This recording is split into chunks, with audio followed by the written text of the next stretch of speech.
Welcome to Small Arm Solutions. One of the benefits of my job is I get to see some things in their pre-production stage. And this is an opportunity we had here with these specific sound suppressors. It's a company called Contra. The suppressor you see here is a very new design. It's one of the current reverse flow types, flow through type designs, but it's made in a very different way. I was contacted by this gentleman a while back on some unrelated issues, and he told me he was working on these suppressors and if I was interested in taking a look at them.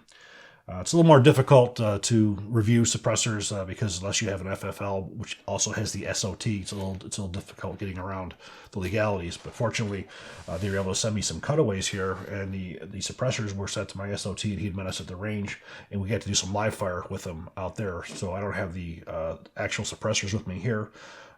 We have the cutaways for you can take a look at, but we can talk about what they are.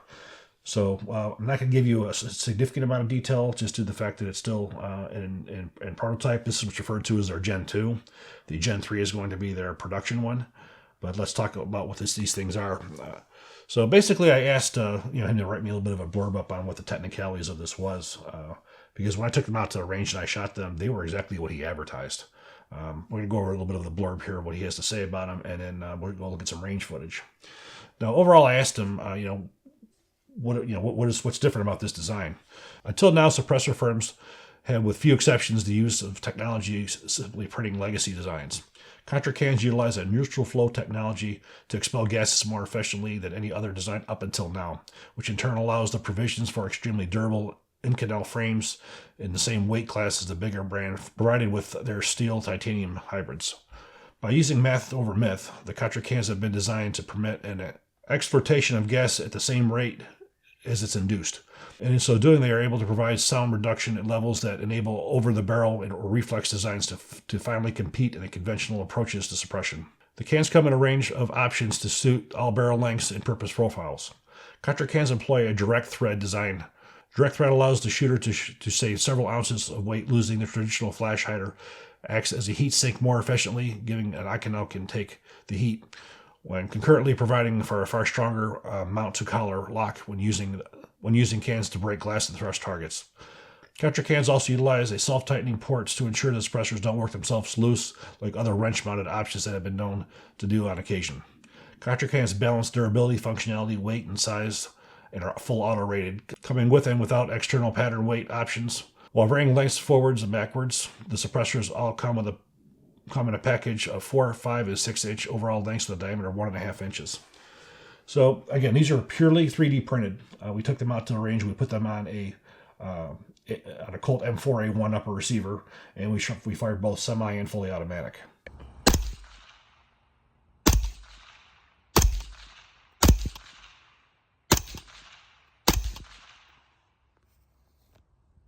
Not bad. Kind of nice actually. Back here.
Okay, so taking these out to the range, we fired them on a Colt M4A1 upper receiver in both semi and fully automatic. 3D printing on suppressors can be a little bit complicated, depending on the materials. There's been some durability issues with them, but 3D printing has come a long way in being able to make production components, especially using Inconel. Inconel is probably one of the best materials that you can use for sound suppressors.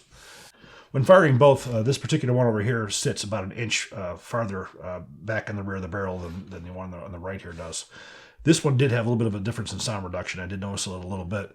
But the interesting thing was, which is very, very unique, these were all hearing safe. I've really not come across too many sound suppressors that were hearing safe. Both of these ones, without a doubt, I was able to fire without having to wear any protection, whether it was on full auto or whether it was on semi-auto, made no difference. For as far as the ejection patterns, when you fire them on semi-automatic, most of these were ejecting probably around the 3-4 o'clock mark. Fully automatic, they generally tend to move forward again because as the gun heats up, the sucker rate does increase. So regardless of whether you have a can on it or not, you will get some of that moving forward. The actual way this technology is very, very unique in its form. When these things are finalized and they have final designs, we can get you looking at a Gen 3.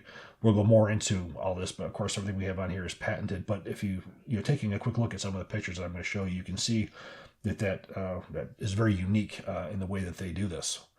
So again, this is something that's more of a peak that you're going to see later on down. Hopefully, probably within the next 6 months or so, you're going to start seeing these into production and available. But I do appreciate having the opportunity to look at things that people are working on, and also be able to give input. And this is what I think is good. This is what I think is bad. But to give you guys a quick sneak peek is pretty cool. So hope you guys did enjoy this video. If you do, please click like, please subscribe, and even better, share.